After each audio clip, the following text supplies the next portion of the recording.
is like a graveyard or... Dude, it's party zone. This is like a party collection of kind of all the best toys ever here. They're not even all here right now. None of my Jeeps are here. Well, they're outside. My trophy Jeep's not here. And yeah, we're like 10 events all at once, and now we're just kind of regrouped.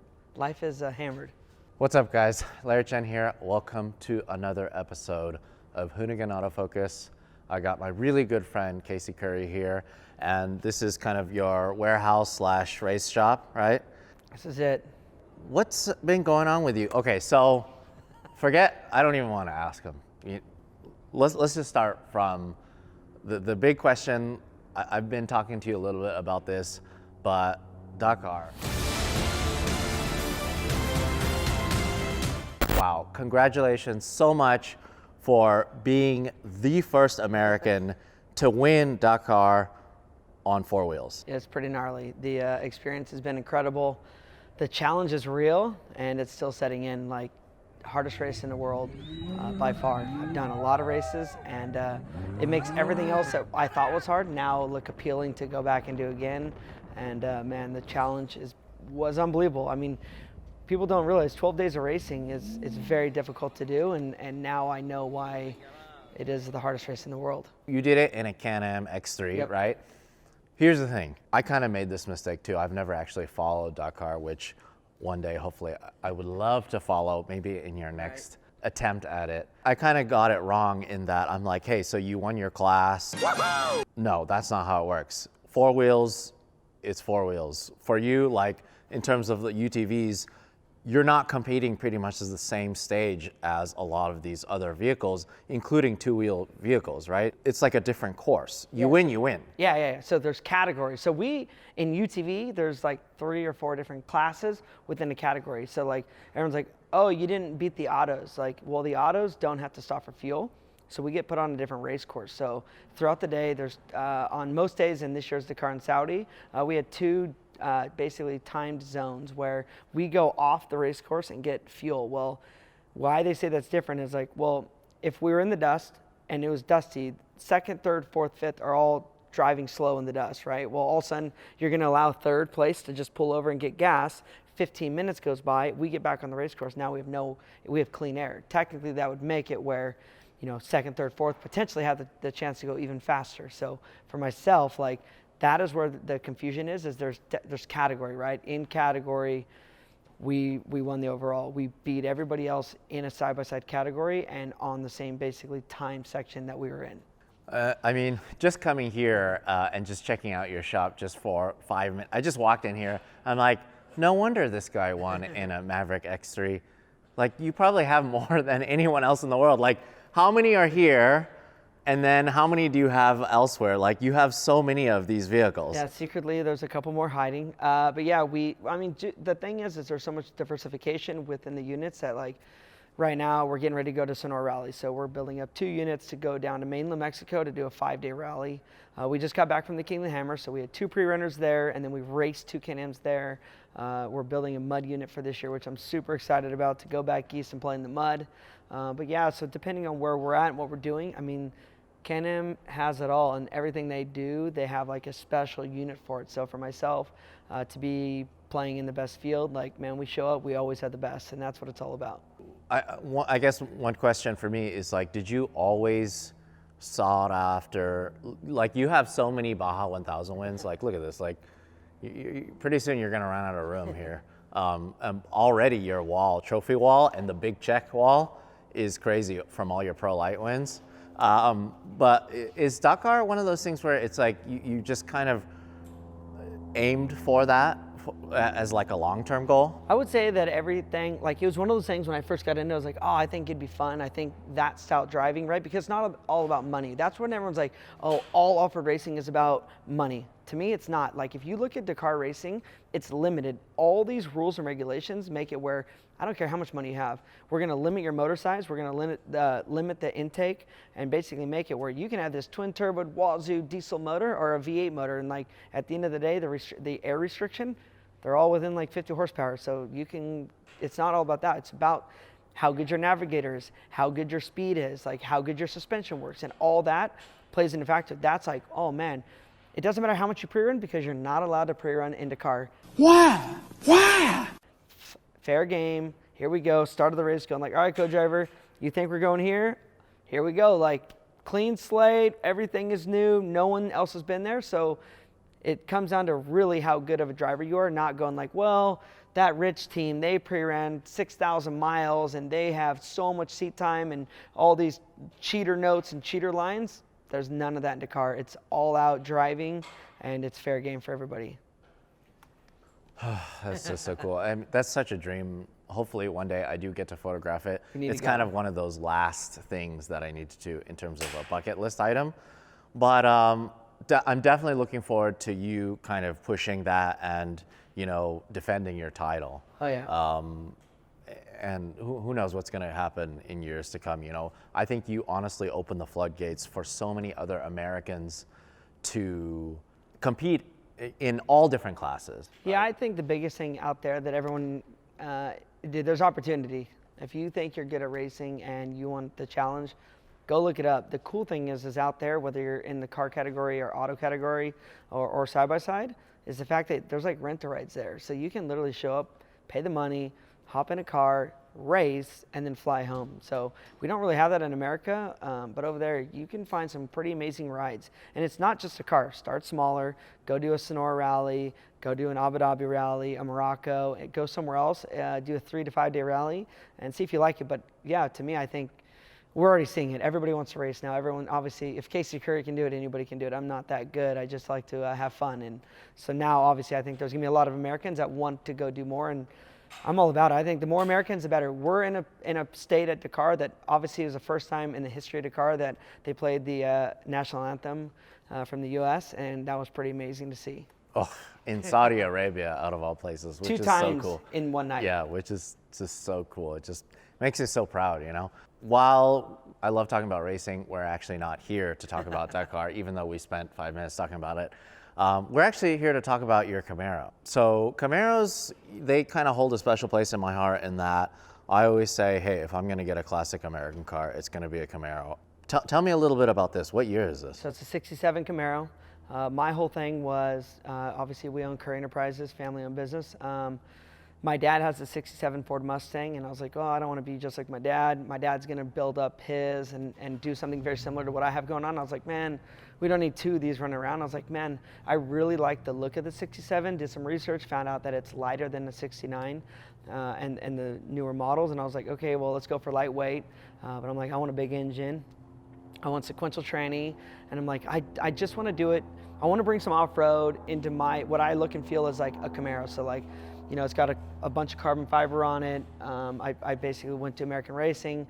They designed me my own wheels. I went to Currie Enterprises, and we built our own 9-inch rear end, but aluminum gear case. I mean, we did some trick stuff. So like the sequential shifter. Yeah, let's do a walk around. I want to talk about a little bit about everything, but this is straight up a party car.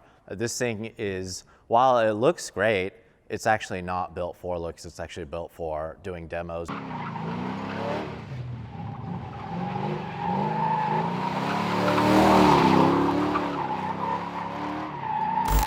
So is this kind of, so forgive me, I've done a lot of shooting for Hot Rod Magazine, and I've had a chance to shoot a lot of muscle cars, but is the 67 the only year that had the hidden headlights? I think 67, I think there's the year before it, that whole headlight bucket thing is a very touchy subject because like, technically, I think the headlights showing are really cool, but like when you start getting into it, like hardcore Camaro guys, like showing that it's a 67, you got to have the headlights working. So like I went out and removed all of everything ran by air basically and put all electronic hinges on it. Same with the windows, like on the side windows, right? If you got the winged windows, that means it's a 67 because like a 69 doesn't have that, which to me, that style point looks good, but like you're losing the fact that it's a 67. So you got to have them, and they got to work too. Well, honestly, that's my favorite part about this body style and this year is I think it's the coolest thing that you can hide the headlight. I think that's so cool. I love it so much. Tell us a little bit about this motor package. It's pretty serious. Basically, LSX 454. Well, first, Detroit speed front clip. So it's got a Detroit Speed front clip, and then what we did, I went to Fox, and we had custom-made Fox shocks with basically Detroit Speed's complete front clip. Then we did an LSX 454 with the engine. Basically, we left the engine stock for now. I have ideas and plans, but I can't get too far into it. So basically, I have ideas. I want to go fast. I want to go fast. It's already pretty rowdy as it is right now, though. I mean, how much power is this making? It's like 650. I think we're like 590 at the wheels right now. So, but we did some tuning, and so it's running all off Motec ECU, Motec PDM. Everything is basically opened up. So like if anyone knows anything about Motec, like basically we can control all 8 cylinders at separate times. All the fuel mapping, everything is done off every single cylinder. So it's always running on basically at 100% all the time. So it's on that aspect, it's super rowdy. Then we went and I just maximized everything. So custom intake, all the injectors, everything. We basically made it so every single thing is maximized for what it is. But down the road, we want to put a new engine in it. I have an idea. I already own the engine.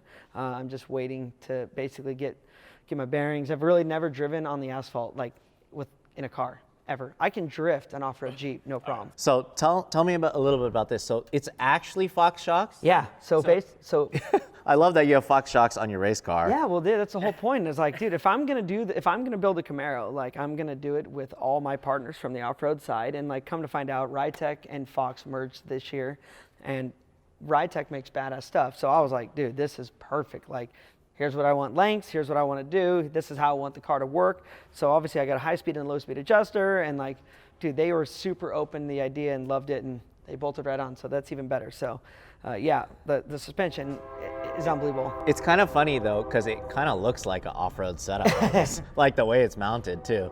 This was already tubbed by Detroit Speed, or? Complete front clip is from Detroit Speed. Then obviously custom inner fender wells, and in the back, same Detroit Speed. We got the stiffeners in between the front and the back. So all custom 4-link from Detroit Speed. Then I got it and completely ripped it all out. And we did aluminum links in the back, and I did a bushing, like basically called a Johnny joint. We got rid of all Heim, so no metal and metal in the back. Basically, it's all off-road stuff that I feel like has open opportunity for basically more traction and basically easier prep, easier maintenance, and a more comfortable ride. So, and also the rear end is something like you guys put a Currie rear end in it, which is again from the off-road side pretty much. Oh yeah, so it has a Currie rear end in it. We're basically now like in a 411 gear. It's geared to do like 210 miles an hour. So 120 on the freeway is 4th gear, so I still 5th and 6th. So so we run a unit bearing setup in the back and unit bearing setup in the front. It's running bare brakes front and rear, and basically we went on the brakes as big as we could go, and then on the tires and wheels. My thing, we could have gone bigger on the wheel, but like for drifting, I know it was going to touch. It already kind of touches the outside of the body, and it's rubbing the inside right now when it cycles. So my whole thing is like, I went as big as I can go without like having to put a bodywork kit on it. I love the look of this car. Like my whole thing, I wanted no scoop for the intake. I want all the air to go underneath the car, like super clean, and just like, so it's all carbon fiber hood, carbon fiber deck, carbon fiber wing, front clip, everything on the bottom is all carbon. And I was just going for like lightweight, and it's kind of like the hot thing right now in off-road. Wow, I love that so much. Very clean engine bay. So yeah, let's talk about the wheels. You were very excited about these wheels, huh? So basically, went to American Racing, and I was like, KMC, off-road sponsor, KMC and American Racing, same company, and they make custom wheels. So like anybody can go to them and make custom wheels. So I was like, oh, dude, I want dark gray and black is like my jam right now. And I was like, hey, what can we do? And like they literally were sending renderings of like different wheel types, like down to like gold bolts holding it together. It's a 3-piece billet wheel, like gold bolts, different spoking, like different color rims. I was like, we literally went through all these processes, and they dialed me in exactly what I want, how I felt the look. Like they have it so you can see the brake behind it, because obviously we got big 6-piston brakes, and I was like, we need to see all that stuff. And like, as a car guy, like, or an off-road guy, I was like, man, let's get everything as big as we can get it and tight in a tight area. So I felt American Racing absolutely killed it. And then we're running the Netto tires on here. the cool thing about Nitto now is that which I've never known, is that on the car side, like, dude, there's so many selections. Like, you can choose so many sizes, and not only that, like, there's different compounds and they have different styles. You know, if you're gonna go and do some road race stuff, or you want to drive and do burnouts or get long range on it, that, like, you can do so many different things. Right now, off-road, you get like a mud terrain or an all-terrain, and now it's like, in cars, it's like, dude, there's 5 different options. So pretty amazing to see all these companies and how far it's going, because, like, being friends with Ken and Vaughn and them, like, you hear about it, but now seeing it, it's pretty amazing. So that's kind of the thing, especially on these classic American cars. I prefer a smaller wheel, but when you built this, because of how big the brakes are, you can't actually physically have a smaller wheel. Now, like, right now, like, I mean, you can't even put a finger in between. Like, literally, it's a finger's width away. So, like, no, that's a maximize everything. So I want to be able to, my whole goal with the car, like drifting, burnouts, but I'm going to do the Howard Power Tour in June or July. And after the Power Tour, like, I want to do every autocross. Every night there's like autocross. So, like, I want to autocross and have fun with it. So, like, my whole thing is like building a car that's like, I want to go rip it around. I want to go drive it aggressively and have fun with it. And, like, basically it's got to stop good. It's got to start good. And it's got to have no, I don't want no stumble as far as like altitude, cold, hot. Like, you see a lot of older cars, like, barely start in the morning when it's cold, or if it's humid, they don't want to run until it gets warmed up. And I was like, I don't want any of that. Everything I'm doing, this thing has got to run at 100% any time of the day, anywhere in the United States. And, like, I want to be able to burn it down. I always say, you know, it's rare to find something that's so finished and so usable. You're actually planning on taking this to Power Tour. This actually has all the creature comforts too. Yeah, so all the windows completely rolled, everything sealed. We took all the carpet out, completely dynamated the complete interior just to fill the holes, right? So there's no carbon monoxide, anything getting in the car, and then obviously full interior.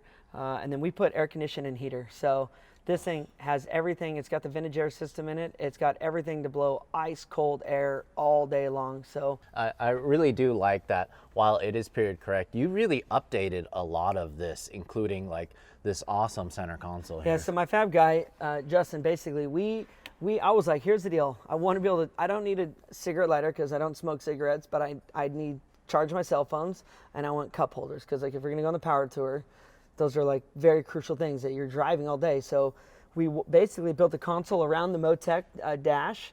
And then my whole thing was like sequential shifter. And then I wanted to basically the hoon handle and, the cut brake. So, wait, what kind of transmission is this running? It's got a T56 Magnum tranny. And then we basically bought a shifter out of Australia that basically completely takes the top of the transmission off and puts a complete new top of the tranny on that makes it a sequential shifter. So, and then this is the e-brake. E-brake. Oh my God. So all Motec. So I got reverse camera, so that way obviously that's if so cool. I'm backing out. Basically we're putting traction control on it and ABS. It's got dual fuel pumps. I can turn the fan on. It's got cruise control because along highway sections you obviously have to have cruise control. So you can set it at 0.5 increments of speed. So like I can literally do 70.5 miles an hour on the highway. But we ran all the ducting through the stock ducts, and then we completely made our own panel and got rid of all the dash cluster. We didn't want anything stock, no key at all. It's got a keypad hidden in the car, so basically once I can completely shut the power off, and you'd have to know my code to turn the power on for the car.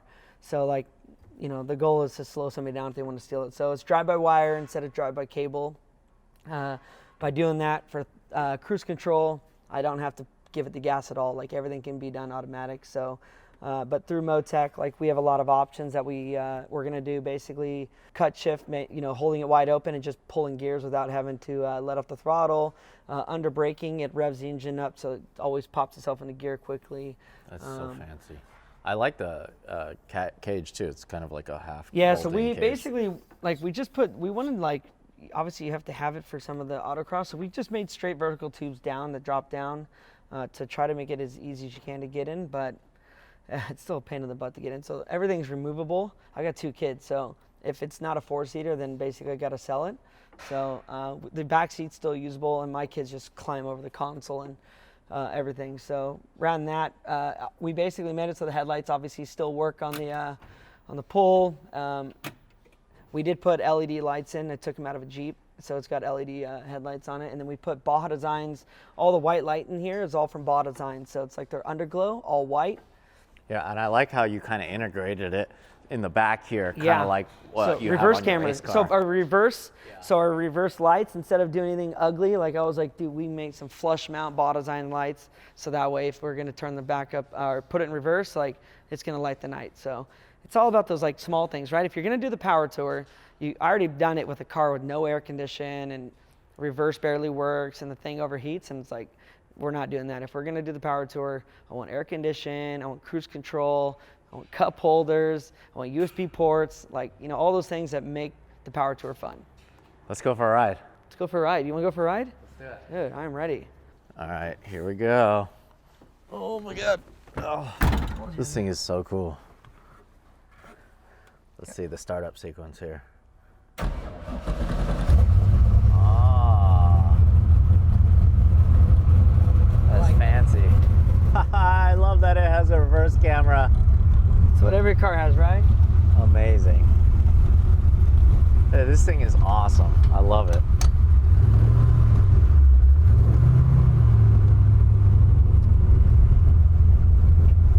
Yeah.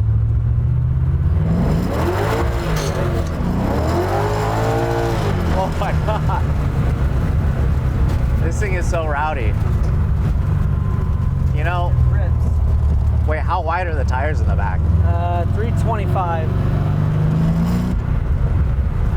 I mean, wow, it spins so easily. That's Right? That's what's so gnarly. That's the thing, is a lot of people will probably complain like, oh, only 650 horsepower to the crank. No, this is legit. Like, this is all 650 horsepower.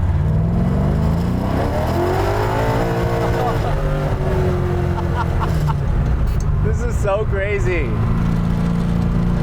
What the heck? Cruise. Oh wait, the best part. It'll show you. See? Oh my God. Now feel your air conditioner. AC, cruise control, all the creature comforts. Everything's got to work. Dude, this thing is just... Dude, it just drives like a dream. See? Yeah. I love that it's sequential too. Yeah. It's good. So you have to clutch in right now. Right now, I haven't set it all up yet. Okay. All right. Oh, just push it forward like, okay. Yeah, so right now, like when we're all done, so this is on a rocker. That's what the wire's for. And then basically it'll sense your pull and cut the ignition. So it's all set up. I need to go to a track and actually run it. But it's cool. It displays your gear too. Yeah. What gear you're in. That is awesome. Like, see the feel the air. Tell me, that's like, come on. Oh yeah. That feels nice. What a cool street build. That's pretty good.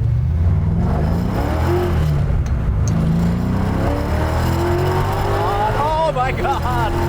This thing is so fast. This thing is so rowdy. Oh wow. 6 That's feet not too. even funny. It's not even fair. Then you have all your like.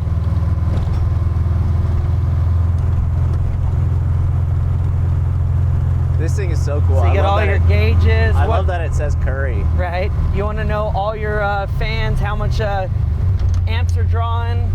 It's got everything. Amazing. Oh my God.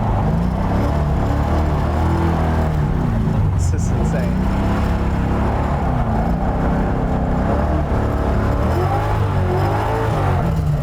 Damn. We went to Mexico real quick. This thing is crazy. Can I take it around the block? You want to drive? Yeah. Yeah. Yes! I don't even have to scumbag Casey. He lets me drive all his cars and Jeeps and all the fun things. Okay, all right. It's pretty high. Oh wow, it's not Pull bad. the clutch in. There you go. Yep. Wow, this is pretty cool. That's all it is. This is actually, I feel like, more manageable than like a real Well, full-on sequential. my real reason I have a sequential is like in racing, I figured I'd be the guy to go from fourth to first. Right. Now, I see. Oh, that's So all the way. Yep. all the way forward. Oh, wow. And there's no reverse. So I mean, when you go, if you can go all the way till the stop. You don't have to be like, oh, am I ever gonna get a reverse? So reverse is this. Yeah. So it has to go to neutral. Then it has to. You push that. Then it has to go back that way. Wow, this is so much fun. So when you stop, you just clutch in. That's right. Yep. This is so cool. Wow, that visceral feeling is really nice. Yeah. It kind of it just. Wow, I've only had a chance to drive one sequential before. Oh, really? But this is actually nice because I feel like it's very manageable on the street. Wow, this is awesome. This is so cool. Huh, interesting. While the clutch is heavy, it's actually pretty easy to drive. Yeah, it's smooth. Yeah. So my whole thing with the clutch, I was like, look, obviously I want to drive across country, but if I want to party, I don't want no weird vibration or break in clutch.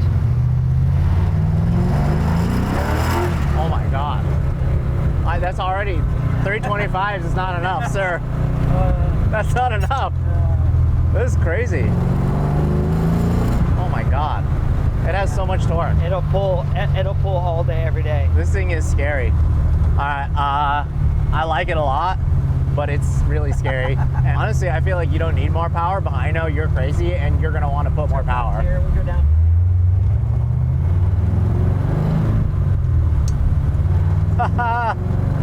That visceral feeling of just clicking it. Just driving around normal. This is like the best grocery getter. I love it. Now it's just cruising. Yeah, dude. I'm sure it probably gets pretty good gas mileage too. Here, I can tell you exactly what it's getting. Right now my fuel mileage is 1.2. Is that bad? So yeah, now I can do throttle pedal. Like basically, if you give it the gas, I'll know. Like if somebody's like, "Oh, I went and drove your car," and I made a mistake, I could be like, "Well, you're at 100% throttle, like in third gear, like and the car was doing 90 miles an hour." Oh, you know that. Yeah, everything is so nice, visceral, very tight. It feels really good. Awesome. Thank you so much for letting me drive this thing. Casey, so like, seriously, like all the interior, everything is so clean and new and finished. Like the back seat, all of it. I love the steering wheel. I'm sold, guys. Like, seriously, I always say, if I actually ever get a classic muscle car, I think I would get a Camaro. I just like them a lot. I don't know, it just has that look. And it feel good, like even when you're just driving, the thing, that's what I love about it, is when you're driving and turn left, turn right, like it doesn't feel like it's gonna push. Like you put the brakes on, the thing stops. And when you give it the gas and it spins the tires, like it's not like looping out or doing anything funny. Like it's right. So yeah, this the rear end setup and everything you did makes it super manageable. Like, I mean, as soon as I got it on it in second gear, it just spins. I mean, it's gonna spin all day. Yes. But it tracks straight. Yes, and that's which something is really nice. That is one thing that we wanted to make sure is that like putting the power to the ground. You watch some of the guys on YouTube, and it's like, dude, once they get going, they have no control. So my thing is like, obviously, I know nothing about cars, but like, we got to make it work. So we'll see how it goes. Hey, you did a good one. I like it a lot. Thank you so much for letting me drive it, and thank you for taking me for a ride. Thank you. All right, cool. So you want to see secret code? Wait a second.